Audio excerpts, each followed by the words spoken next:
You're watching Utah's #1 news channel. This is 2 News This Morning.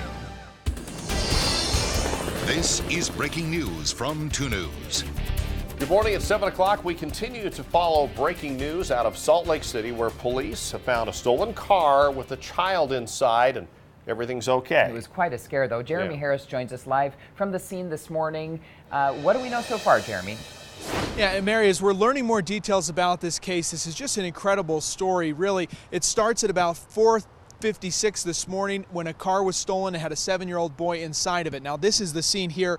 This is a few blocks away from where that car was stolen. It has since been recovered. If you can see there behind those flashing lights, there is a gray Nissan Xterra. That is the car that was taken this morning just before 5, and police say that there was a 7-year-old boy inside of it. Now, here's some video we have from the other scene. This was at about 800 west and about 900 north, and that's where officers say that a father went with his son. They went out to the car. He was warming it up. He left it running, goes back inside the house, comes outside, and finds that car is gone. Well, we're now learning some more details about exactly what happened inside that car, and in fact, that the 7-year-old boy may have been sleeping through the whole thing. With us now, we do have Detective Veronica Montoya from the Salt Lake City Police Department. And Detective Montoya, can you explain to us just kind of how dangerous it is to leave your keys in the car with it running?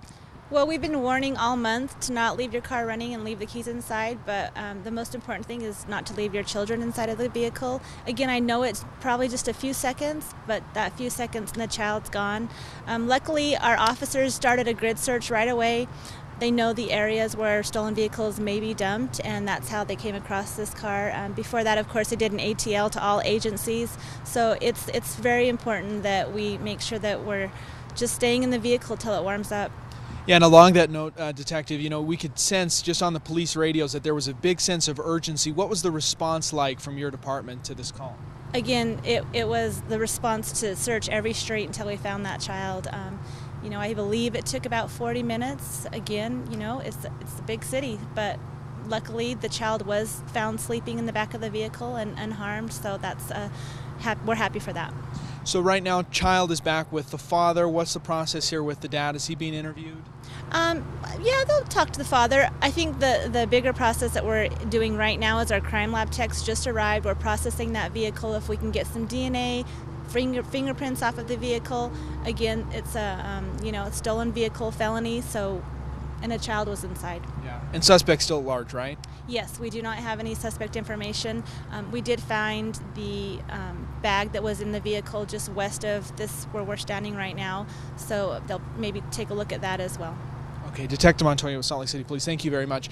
So again, Ron and Mary, you can just imagine, this is such a tense situation, obviously, for police, but thankfully this has a good ending.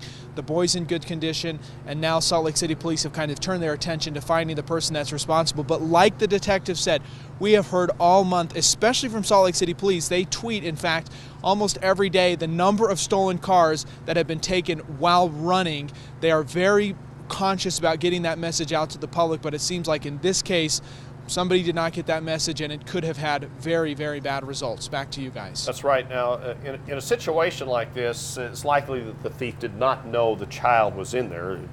Maybe it's too soon to tell that, but do they still go ahead and file kidnapping charges? That ultimately will be up to the detectives, Ron, as they continue to investigate this case. Right now, again, their first priority is actually finding the person that stole the car. But the impression we got, and like you said, Ron, is they don't think that this person likely knew there was a child in the car when he took it. And in fact, that's why they say they think it was dumped so close to where this whole thing began, is because the person likely saw the child, realized it, and said, oh my gosh, I got to get out of this car. And so that's why he dumped it so quickly. Okay, we'll see. Thanks a lot, Jeremy. Yeah, Jeremy, thanks.